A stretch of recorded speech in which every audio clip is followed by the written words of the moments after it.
And it just goes round. It goes and round. round and round. Yeah. Yeah. Hello, everyone. I'm Felipe. I'm Lillian. And we are the Postmodern family. We are Americans living in the UK, reacting to Great Britain. We make 5 over-analytical reactions a week. So hit that subscribe button now. Today we're going to react to another Yes Minister clip. This one is titled Know Your Honors.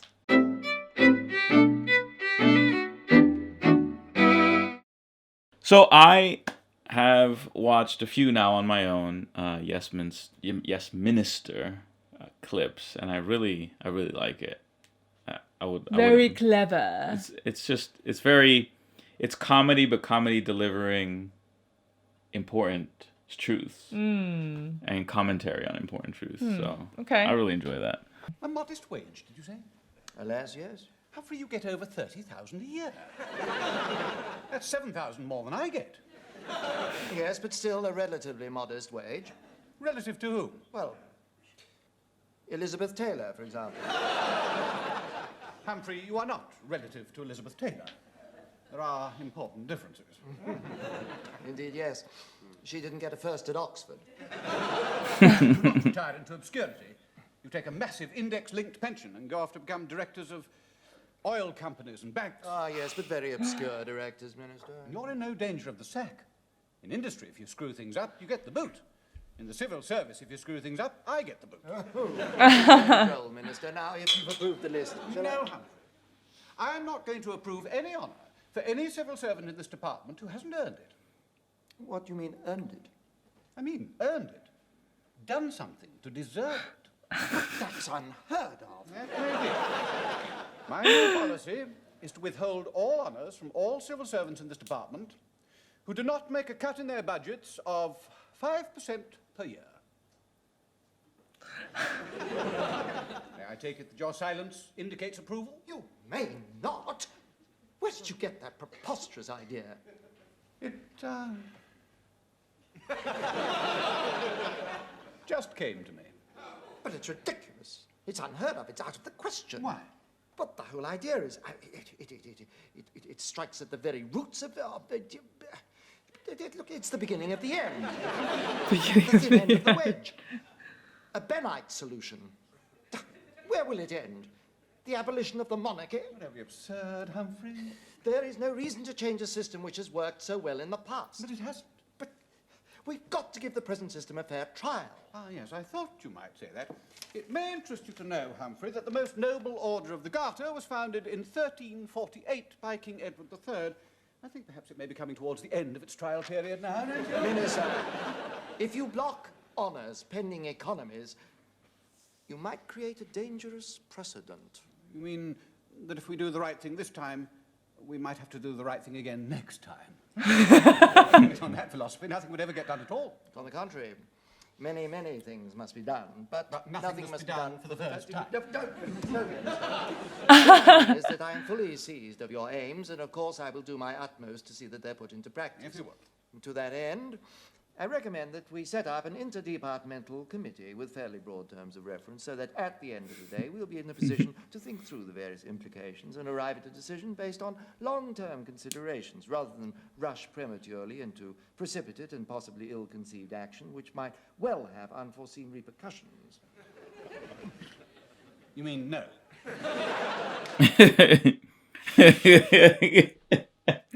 That is like every Decision? committee. No, every decision that has to be made by an organization. That's right.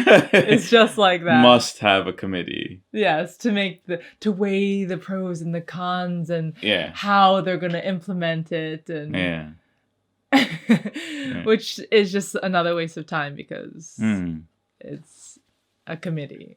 It's like a bunch. Yeah, the thing that, from my humble understanding, that's very different between the UK and America is the sterling reputation that the civil service used to have in the UK. In the US, I've searched in my memory bank and in other books, and I've never read of a time where the employees of government were ever considered. Sterling, Were superb. considered in any point of honor or admiration by the American populace. Okay. It may have been, but it's past my attention. But with the start of the empire and its growth, the idea of far-flung territories governed by a handful of hand-picked civil servants who would then govern and administer a territory to success and flourish was something that happened repeatedly and through generations. And it built this sort of momentum and reputation that actually English civil service was honest, was productive, and was honorable. With exceptions. There's always exceptions and things. But then today. But then something happened, I think they say in the Blair administration, that he changed things so that it de-incentivized that kind of behavior within the civil service. So it didn't matter if you did good or not. You were. Yeah, I think it's sort of. You couldn't be fired. You couldn't. I don't know. Maybe it stripped the civil service of a meritocracy. Maybe there was a meritocracy before. I'm not sure. I don't know the full history. Well, it sounds like, according to this, that there wasn't was no a meritocracy. Yeah, it was just a given that if you were in the civil service, you would then get an honor. Yeah. At some point. Yeah, I guess. So, I still don't have total familiarity with what happened to the civil service. Why is it what it is today? So, for example, during Brexit, I've read that the civil service was very much against it. And so that Boris Johnson and his staff and his cabinet had to work against the civil service to make it happen. This is what I've read. I don't know the complete truth of it. But so yeah, this whole dynamic of civil service versus the elected officials, we don't have that in the US. Right. We have more of like, there's the deep state that secretly runs the country and have their own ideas of what should be happening in the country over and above what the populace and the politicians want to happen. Right. That they really control the government. But they don't have the Americans' people's best interests at hand. Right. Whereas perhaps civil service also wield more power because they're the ones who remain and the politicians turn over. And so they are the ones who truly run things. But I think historically they would have thought of So how do you become a civil servant? Do you apply? You apply, yeah. And then who decides? Who hires? Within the civil service. The civil service is an entity of employees and staff who run government departments and things like that. So how the first one get in? They were appointed. What became first, the chicken or the egg? Is that what you're asking? They were appointed in the beginning? I don't know. And then... But it was centuries ago. Yeah, so now you apply and the civil servants accept you or not. Yeah, whoever you're going to work for in the civil service is the hiring manager, and you apply for a job just like any. Yeah. And they can fire you for... I think it's very hard to be fired from the civil service. It's a very coveted place to work for. How many people in an area? I don't know. I don't know. Is it kind of like a government in the sense, like senates? No, it's not broken up. It's broken by department. So I think I ascertain that minister oversaw a specific department within the civil service. I don't know. It's confusing. I don't even know the position of the man, who they are. I still don't know who they are in Minister. Yeah, you have the minister and then you have civil servants. I don't know what the guy in the corner or in the far end is doing. Yeah, I don't know. I think he might be a secretary or assistant to the MP. But the older guy is clearly a wily, seasoned civil servant who has seen many ministers and many administrations, and so he knows all the ropes and the ways of government. And so strange. It's very interesting. Yeah. I would think as an American, someone who's been in government for a long time, you're probably corrupt. Yeah. That is my reaction. Probably automatically self-interested. Yeah, probably self-interested, probably not good fundamentally. Full of largesse, overpaid, you know. Yeah, they typically just, when you look at soldiers, like, what is it you were saying, the people who have been in the army for a long time, they become officers or whatever, they like rise their ranks, and then they just do less, like they become fat and they sit behind a desk. Yeah, the more you rise the officer structure, the less and less you're on the ground, mostly.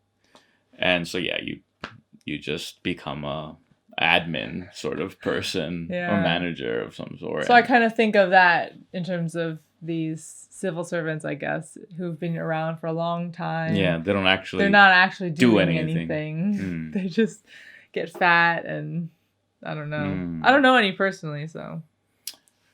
I have a colleague whose wife is a civil servant in the home office, and they deal with migration and immigrants. And so a few months back, when Farage was making a lot of noise about the boats,